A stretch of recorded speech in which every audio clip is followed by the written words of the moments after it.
Hello বন্ধুরা, cook and cheese with রুমানার নতুন পর্বেতে স্বাগতম জানাচ্ছি।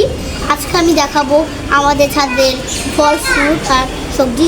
তো চলেন বেশি কথা না বাড়িয়ে শুরু করি। প্রথমে আছে আমাদের এই গাছগুলো।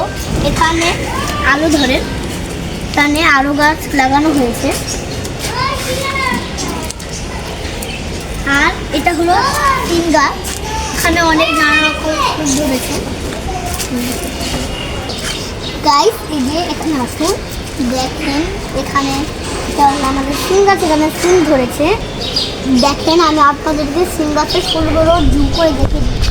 এই যে ফুল, সিম গাছের ফুল এখানে জুম করে দেখে দিচ্ছি।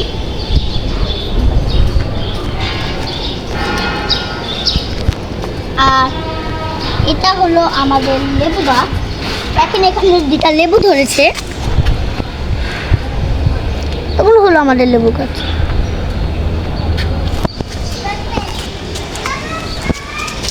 আর তো এটা হলো আমাদের পেঁয়াজ পাতা, এখানে অনেকগুলো পাতা ধরেছে, এটি লম্বা লম্বা পাতা ধরেছে। আবার এটা থেকে এখনো বের হয়নি, একটু বের হচ্ছে।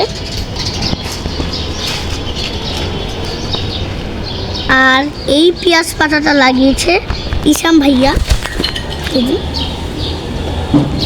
এখানে আছে আমাদের মারবেলি গাছ।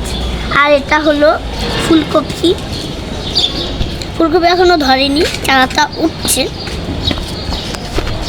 আর এটা হলো আমাদের গোলাপ ফুল, এটা গোলাপ গাছ।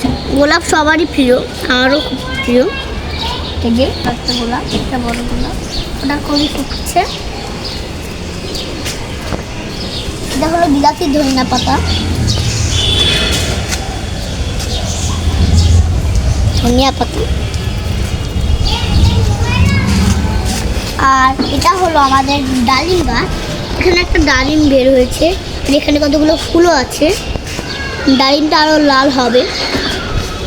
আর এখানে একটা ছোট বাচ্চা ডালিম করেছে, তাদেরকে জুম করে দেখিয়ে দিচ্ছি। আর এখন আমরা আমাদের আমড়া গাছটা দেখাবো। এই যে এটা হলো আমাদের আমড়া গাছ, বড় গাছ। আমড়া গাছের পাতা কিন্তু খাওয়া যায়। এখানেও কতগুলো টিটা হয়েছে, ছোট ছোট বাচ্চা, এগুলো আরো বড় হবে।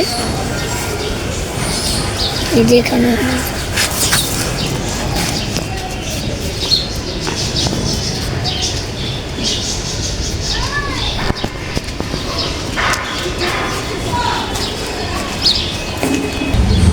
গাইস, এগুলো কিন্তু হচ্ছে পুঁইশাক। আমরা এখান থেকে অনেক খেয়েছি, কিন্তু খেয়েছি বলে এখন আর বেশি নেই। এই যে পাতা পুঁইশাকের, আর যে ফুল ধরেছে, ফুল এগুলো হলো ছোট ছোট পাতা।